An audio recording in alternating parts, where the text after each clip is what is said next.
On করে নিলাম।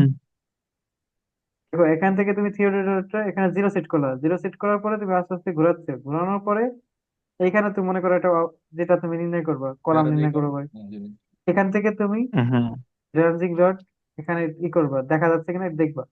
দেখার পরে কত ফিট আছে তুমি এটা, এই যে অ্যাঙ্গেলটা এবং হচ্ছে কত ডিস্টেন্স, এটা তুমি নির্ণয় করে ফেলবা। কারণ অ্যাঙ্গেল হুম তো তুমি থিওরি থেকে পাচ্ছ, আর ফিতা দিয়ে তুমি এই ডিস্টেন্সটা বের করবা। তারপরে এখানে আবার তুমি থিওরিটা ঘোরাবা, তারপরে অ্যাঙ্গেলটা কতটুকু হচ্ছে যে অ্যাঙ্গেল, সেটা তুমি জানবা। আবার ডিস্টেন্স ফিতা দিয়ে মাপবা, আবার এই পয়েন্টটা তুমি ফিতা দিয়ে মাপবা এবং ঘুরাইয়া দেখবা যে এটা কত অ্যাঙ্গেল, এই যে অ্যাঙ্গেল কতটুকু আছে। ঠিক এইভাবে হুম। করার পরে তুমি বাসায় এসে ঠিক এই পয়েন্ট গুলো ডিস্টেন্স দিয়ে আর হচ্ছে অ্যাঙ্গেল দিয়ে তুমি এই পয়েন্ট গুলো নির্ণয় করবে। শেষ, এটাই ম্যাথ। তো এই পয়েন্টগুলো কেন নির্ণয় করব, বা কিসের অনেক, বেসিসে করব? এই যে তুমি এখানে কি কি আছে, এখানে আম গাছ থাকতে পারে, কাঁঠাল গাছ থাকতে পারে, তুমি ম্যাপিং করবা এখানে কি কি আছে, এটা ঘর থাকতে পারে এখানে, এখানে একটা বিল ই থাকতে পারে, এইগুলো।